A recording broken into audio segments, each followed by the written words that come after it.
We have to go now. The storm is closing in. Secure your grip and follow my lead. We can make it. She wasn't supposed to survive. A war-torn Marine, broken in body, carrying new life beneath her ribs, betrayed by the one man she trusted with her heart and her home. Her husband pushed her wheelchair off a cliff in the silent hills of Montana, vanishing her into the cold mist of pine and stone. And yet, she lived, not by chance, not by luck, but because of a dog, a German shepherd with scars deeper than skin, eyes that remembered every explosion, every loss, every order, a ghost from the battlefield who refused to let his partner fall alone. They say loyalty has no language, but this one barked through thunder, fought through lies, ran through rain and ruin to bring truth back into the light. This isn't just a survival story. It's about the kind of love only God could have orchestrated. The kind that stares death in the eye and doesn't flinch. Before we begin, tell us, where in the world are you watching from? And if you believe a dog's loyalty is nothing short of divine, hit subscribe, drop an amen in the comments, and type your country below. This story will stay with you long after it ends. The morning air in the mountains surrounding Helena, Montana, was thinner than usual, sharp with pine, edged with the promise of rain. Fog coiled through the Douglas firs, like breath held too long, casting pale fingers across the gravel path that twisted from the back porch of the Dawson estate to the overlook locals called Widow's Watch. The sun rose hesitantly, bleeding gold along the tree line. Birds dared to sing, but for Captain Lila Dawson, the quiet was a lie. Lila, 31, sat motionless in her manual wheelchair, wrapped in a thick olive-green military jacket that hung heavily over her pregnant frame. Her black beanie covered, cropped auburn hair, and a jagged scar traced from her temple to her jaw. A brutal souvenir from a wide blast outside Fallujah 2 years prior.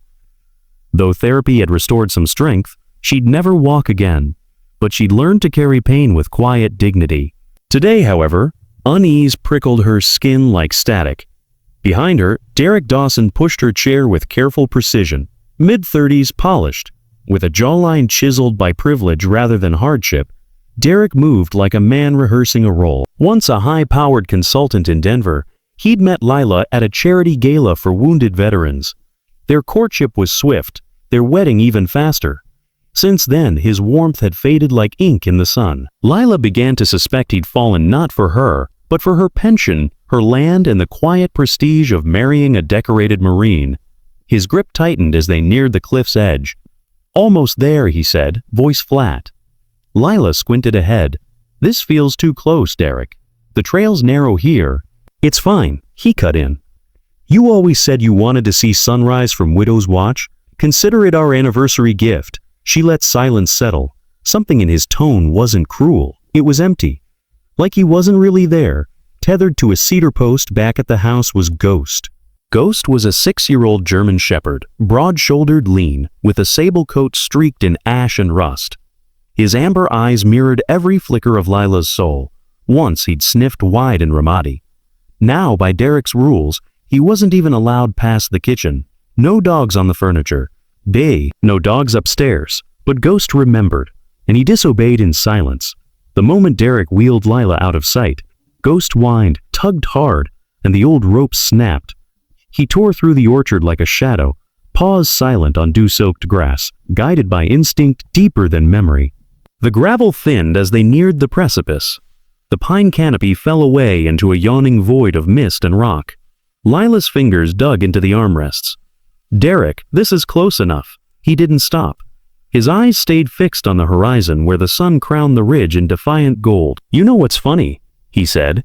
And for the first time that morning, he smiled. At Helena General, Lila lay in the ER, pale but stable. Ghost refused to let Derek near her bed, growling, blocking his path with a rigid stance. Detective Janelle Hart watched it all. "Looks like someone's got a sense about you," she told Derek coolly. In the trauma bay, Lila whispered the truth.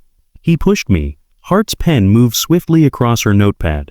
That night, officers arrived at the estate. Derek opened the door in a silk robe, smug, until Hart read him his rights and handed him the forged papers and Maria's recorded voicemail. "When she's gone, I'll sign everything myself." His smirk vanished. Handcuffs clicked. Justice moved quietly through the pines. At trial, Leela sat in her wheelchair, pregnancy swelling beneath her navy suit, Ghost at her side in a service vest.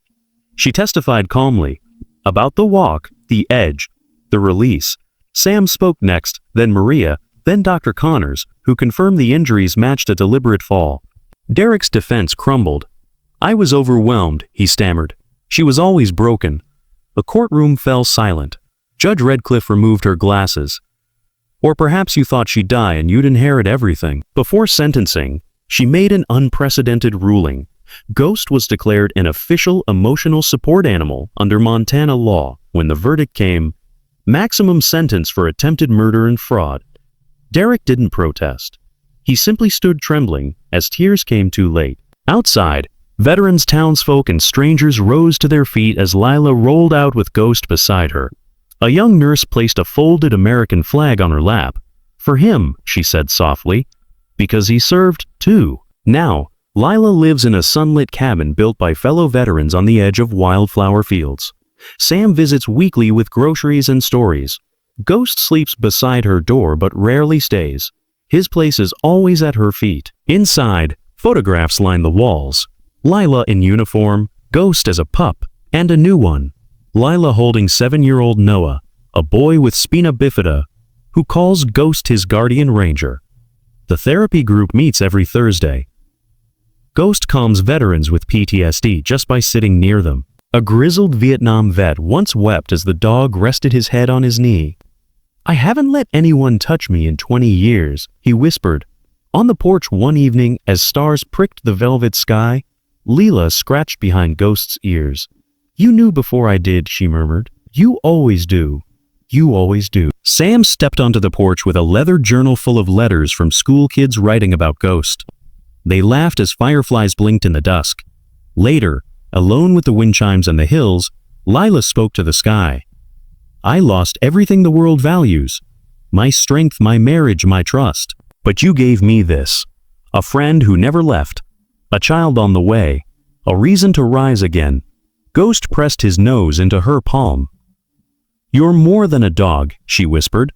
You're a miracle. Sometimes God doesn't stop the storm. He sends a dog to walk through it with you. If this story moved you, share it with someone who needs hope. Drop an amen below, tell us your country, and subscribe for more true stories of faith, loyalty, and second chances. May God bless you on your journey. Type amen if you believe in miracles.